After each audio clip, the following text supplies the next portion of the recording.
Good afternoon, everybody. Thanks for coming back today. As promised yesterday, I said that we'd be back as soon as we had some other information that we could release. So here we are. Since yesterday's press conference, we've learned a lot more specifics of the incidents that we're prepared to release at this time.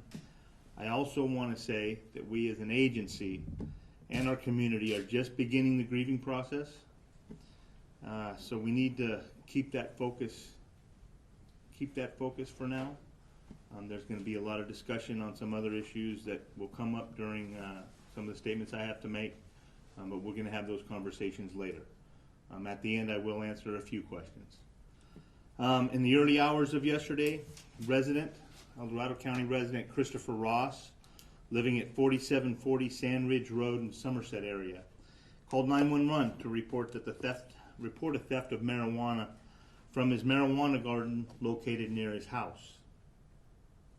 What he failed to report was that he had a business arrangement with the persons growing marijuana on his property.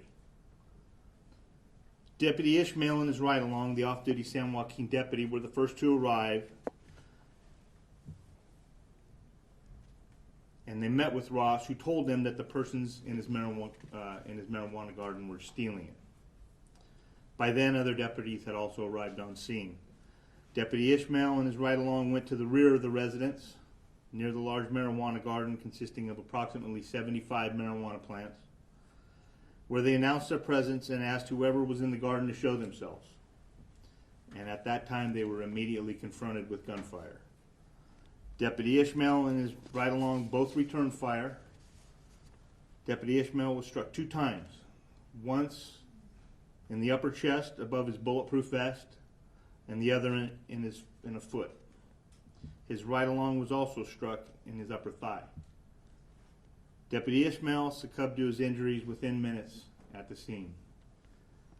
Deputies on the scene and other deputies arriving set up a perimeter, and over the next couple hours, SWAT and other deputies with the assistance of CHP Air Resources and other allied agencies apprehended 2 individuals near the garden site. At this time, we don't believe there are any other suspects outstanding in the area. One of the suspects, Juan Vasquez, a Mexican national from Nayarit, Mexico, was transported to Sutter Roseville Hospital, where he underwent surgery for gunshots that he sustained in the firefight. Vasquez is pending release from the hospital as we meet here today and has been cleared for incarceration. He is under arrest and will be transported and booked soon for murder and assault with a deadly weapon. The other suspect, Ramiro Morales, also a Mexican national from Jalisco, was arrested and booked for aiding in the commission of a felony. The resident, Christopher Ross, has been arrested and booked for manslaughter. At this point, I'm not going to provide any further information regarding this arrest other than, had he been truthful with our deputies and the 911 dispatcher, this tragic event would not have occurred. At this point, the FBI's emergency response team is in the area assisting us with continuation of processing the crime scene. Also, conversations are being held with the U.S. Attorney's Office regarding the possibility of federal adoption of the case and prosecution of the suspects. And shortly, Sergeant Principe will have booking photos available for all of you. And I'd like to finish up with, again, stating, please, respect what the agency's going through, what our staff are going through, what the family is going through. A lot of the conversations that I'm sure want to be had will be had, but at a later time. Any questions? Sure. First of all, we're all very sorry for your loss. You mentioned that the 2 individuals in custody are Mexican nationals. Just to be clear, are they illegal immigrants to this country, and how long have they been living here?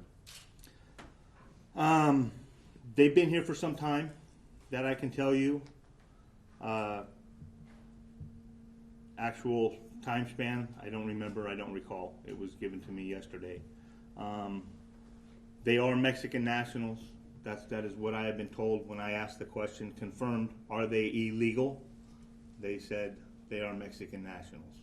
That's the only information I have. As you know, Senate Bill 54 prohibits me from contacting ICE and asking any questions or anything further along those lines. Sir, you mentioned Ross had been charged with manslaughter. Is this being considered involuntary manslaughter? If so, how does a charge like that come about, and how is somebody issued with that charge? His actions directly related to this incident. That's how they related to this charge. And regarding any further questions along that line, I would refer you to the El Dorado County District Attorney's Office. Do we know what kind of weapon was used in the attack? A handgun, caliber unknown at this time. Christopher Ross, did he live at that home? If so, how long did he live there? Were there other people that lived at that home? As far as I know, he's the only occupant of that residence. He has lived there for some time. And I'd like to touch on just the department. We know when an officer, deputy loses his life, it impacts the entire department. I'd like to hear just how you guys are doing here at the department. Well, thank you very much for that question. We're doing as best as can be expected. This is tough for anybody. Law enforcement is a very tight family. We have to be to survive this profession. And it's everybody, not just the deputies on the streets, but the dispatchers who take the call, the fiscal staff in the back that make payroll, the support staff that help us every day. It's a big family. So when we lose one, it's like losing a brother, a son. Sure. Oh, I'm sorry. I'm not sure if you were done. I wasn't. I'm sorry, sir. I apologize. So it's tough, but we're going to get through it, and we're going to come out the other end stronger. Thank you for asking that. Yes, sir. My apologies once again, sir. What kind of threats do these grows pose to the community and also law enforcement like yourselves? Well, again, I'd like to say that this is a conversation that we're going to have here in the future, but I will say at this time that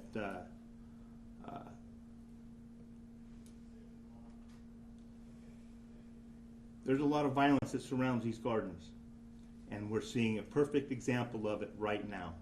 To say this is just medicine and does no harm, and that the California laws that have been passed are going to be able to adequately prepare us and deal with this situation is a fallacy. This has been here forever, it will be here forever, and these issues that come along with it will never leave. I'd like to leave it at that for now. Is Sure. there, Yes, is ma'am. there any more information as to why the off-duty San Joaquin deputy was with Deputy Ishmael? He had, I don't want to, this is his personal decision that he wanted to come here on a ride-along to check out our agency and see how we operated, how we did things, and we welcome that. We welcome anybody from any other agency for whatever reason they're here. So you all were aware that he was with them? Oh yes ma'am, absolutely. Sheriff, you Yes ma'am. Were you aware of any prior criminal histories from the two Mexican national men? No ma'am. Sheriff, you mentioned there was a business arrangement between these two individuals and Christopher Ross. Do you have a sense of the extent of the operation? Was it growing? Was it distribution? Was it trafficking? How big was it? Without going into specifics for the case prosecution and due process, I will say that it was a business arrangement for the leasing of the land to grow the marijuana on. I'll leave it at that.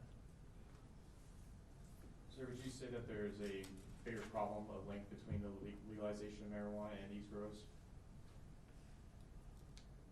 I'm not prepared to answer that at this time. Thank you. Okay, I'm going to turn it over to Sergeant Principe. He can answer any further questions that you have. We'll get you those booking photos as soon as we can. As I mentioned, Mr. Vasquez, he is not here yet, so we don't have those booking photos, but he will be shortly. Thank you very much, and thank you for respecting our what we're going through. It means a lot. Thank you.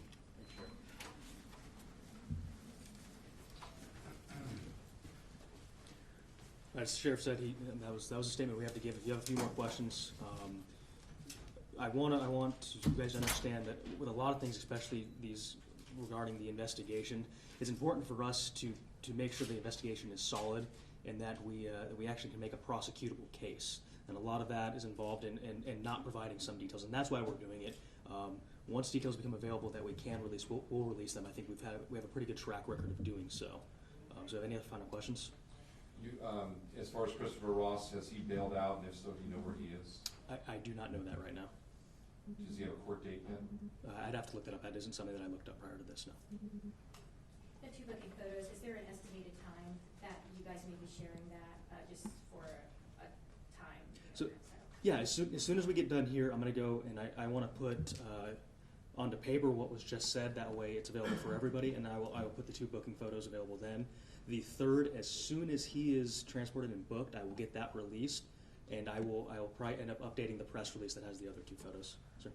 I don't know if this was asked before, I might have missed it, but there was talk of there being other suspects involved in this case. Is there any knowledge of any other suspects, or is it still ongoing? As the sheriff said, we believe that we have everybody that was available, or that was in this location.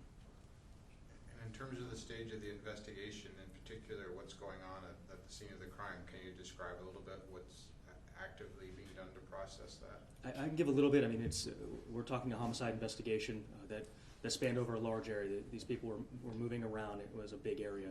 So we have a number of agencies that are assisting us, including the FBI and their evidence team. I don't know their exact name of that, in order to actually find evidence, locate it, and do everything a proper way. This is emotional for everybody that's here. So in order to create a prosecutable case, we're making sure we take every step necessary to do that. There's a lot of people helping us out to make sure that it is just done the way that we always do things.